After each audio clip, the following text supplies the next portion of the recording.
अगर तुम दूर हो गए तो दूल्हा बना के जाओगे।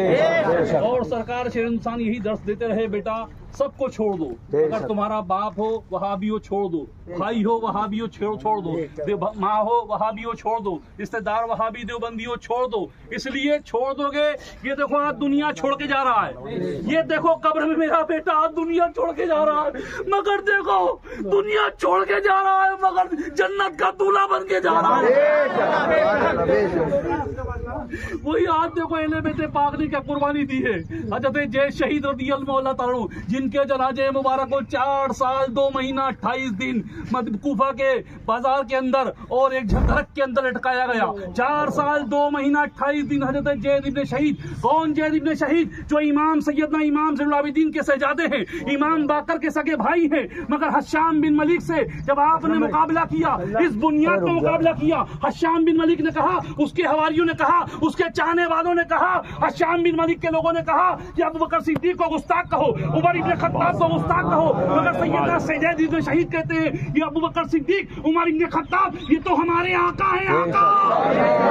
इनको गुस्ताख कैसे कहे? मेरे बाबा मौला ने इनको रज़ियल्लाहु ताला अन्हु कहा, मेरे बाबा ने इमाम अली मकाम रज़ियल्लाहु ताला अन्हु कहा, तो मैं गद्दार कैसे कह दूं? जैद इब्ने शहीद को वो सजा मिली कि 4 साल 2 महीना 28 दिन कूफा के बाजार में एक दरख्त के अंदर आपको लटका दिया गया। फिर सरकार दो आलम सल्लल्लाहु अलैहि वसल्लम ख्वाब में आए और सरकार उस तने से टेक लगाकर सरकार बैठे थे और सरकार तमाम बड़ा बड़े अजिल्ला जो उस वक्त के तबे ताबईन थे उनसे कहते ख्वाब में आके, मेरा प्यारा बेटा जैद 4 साल हो गए 2 महीना 28 दिन से लटका हुआ है, तुम्हें समझ नहीं आई, इसे निकालो और निकाल के दफन करो। निकाला गया 4 साल 2 महीना 28 दिन के बाद, तो वो गुलाब की तरह महक रहे थे,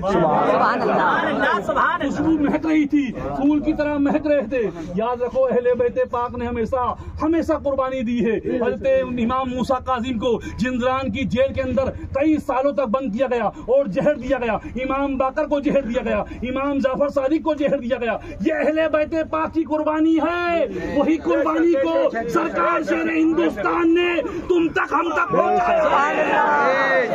शेर हिंदुस्तान नारे रिसालत मुस्तफा सहाबा अहले बैत मर्दार मुस्तफा खात्मा मुस्तफा के नूर ऐन शेर हिंदुस्तान के आला हजरत नारे तकबीर।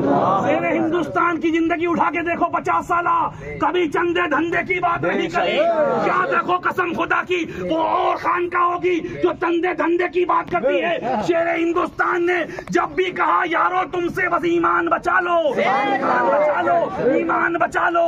कब्र में कोई काम आने वाला नहीं, न बाप कब्र में काम आएगा, न माँ कब्र में काम आएगी, न भाई कब्र में काम आएगा, न चचा कब्र में काम आएगा, न सगा बाप कब्र में काम आएगा। कब्र में काम आने वाली जात है तो अहमद मुख्तार की जात है, मक्के के ताजदार की जात है, मदीने के सरदार की जात है। और आका कहेंगे कब्र में, शेर हिंदुस्तान फरमाते हैं, सरकार हमेशा फरमाते आका कहेंगे, तूने बाप को छोड़ा बेटा मेरे लिए, भाई को छोड़ा मेरे लिए, तूने रिश्तेदारों को छोड़ा, दुश्मनों को छोड़ा मेरे लिए। आज मैं तेरा आका हूँ, चल तुझे साथ लेके जन्नत में लेके। हिंदुस्तान हमेशा फरमा गए, बस उन्हीं के मिशन पर आप जिंदगी भर कायम रहो और उन्हीं के मिशन को फॉलो करते रहो। उनका मिशन यही मिशन था, चाहे कोई भी फितना हो, चाहे वो ततीरी फितना हो, दावती फितना हो, सुन्नी दावती फितना हो, और इस वक्त का नाम नेहाद नाजबी फितना हो जो कूफी कलीम के नाम से, उस कुत्ते को भी सरकार से हिंदुस्तान के गुलामों ने बता दिया और बताते रहेंगे। मरते दम तक हम यही कहते रहेंगे, खाक हो जाएं अदू जलकर मगर हम दम में जब तक दम है जिक्र का।